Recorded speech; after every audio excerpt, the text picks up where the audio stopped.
Dracula by Bram Stoker. The story begins with Jonathan Harker, a young English lawyer, traveling to Transylvania to assist a nobleman named Count Dracula with a real estate transaction. Harker is initially charmed by the Count's politeness, but he soon realizes he is a prisoner in Dracula's castle. He notices strange occurrences, like Dracula climbing walls like a lizard, and he discovers the Count's dark secret. He is a vampire who survives by drinking human blood. Harker manages to escape the castle and returns to England, deeply traumatized. Meanwhile, Dracula travels to England aboard a ship called the Demeter. The ship arrives with its crew missing or dead, and a large dog, Dracula in another form, is seen leaping ashore. In England, Harker's fiancée, Mina Murray, is visiting her friend Lucy Westenra. Lucy has been proposed to by three men: Dr.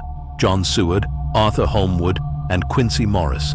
She accepts Arthur's proposal, but soon after, she begins to suffer from mysterious ailments. Dr. Seward, who runs an insane asylum, cannot figure out what is wrong with her, so he calls upon his old mentor, Professor Abraham Van Helsing, for help. Van Helsing suspects a supernatural cause and prescribes blood transfusions to save Lucy, who has been bitten by Dracula and is losing blood rapidly.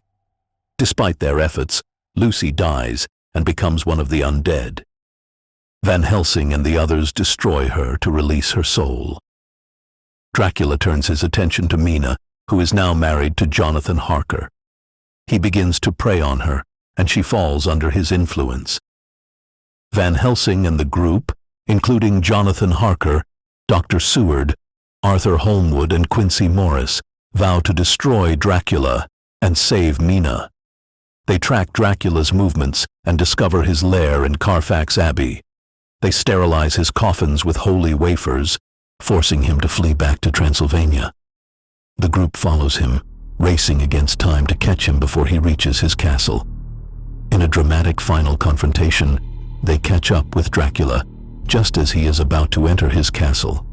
Jonathan Harker and Quincy Morris manage to kill Dracula by stabbing him in the heart and throat, and Mina is freed from his influence. Quincy Morris, however, is mortally wounded in the fight and dies a hero.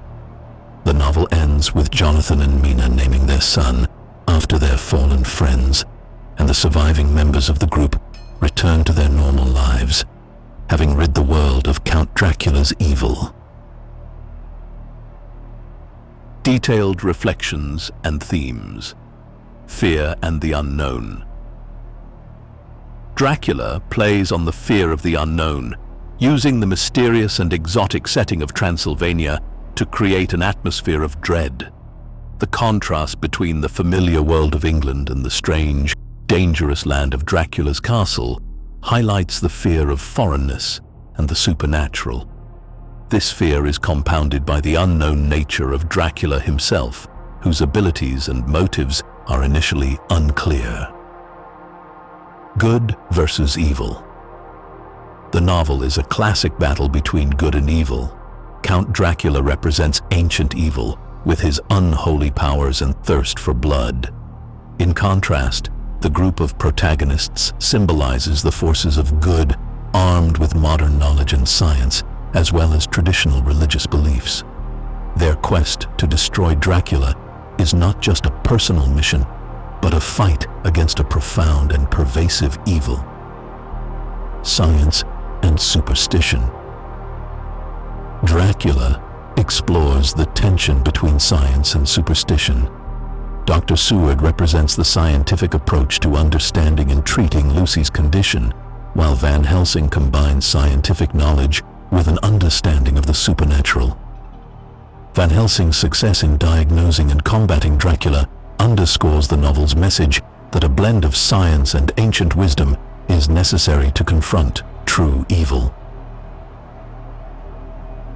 Victorian gender roles. The novel reflects Victorian attitudes towards gender roles. Women like Lucy and Mina are depicted as pure and virtuous, but also vulnerable and in need of protection. However, Mina also exhibits strength and intelligence, playing a crucial role in the group's efforts to defeat Dracula. Her character challenges traditional gender roles, showing that women can be both strong and virtuous.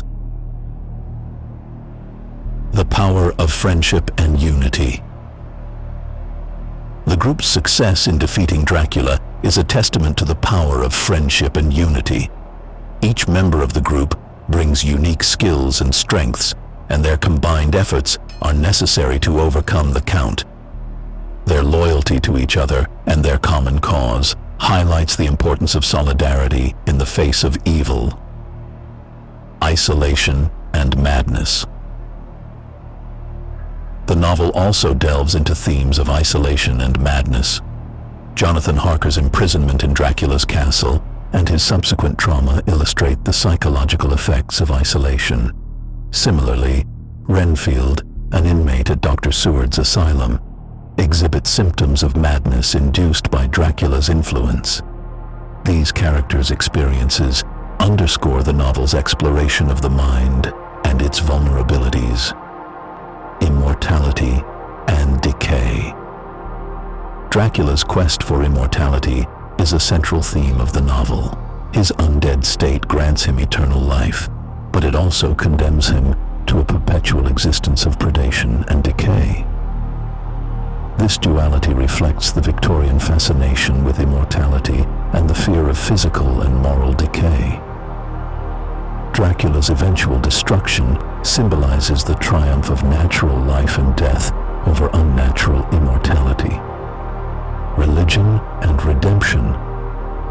Religious symbolism and themes of redemption are prevalent throughout the novel.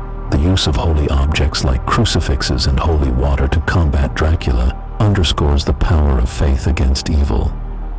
The character's reliance on religious faith to protect and save them reflects the Victorian belief in the redemptive power of religion.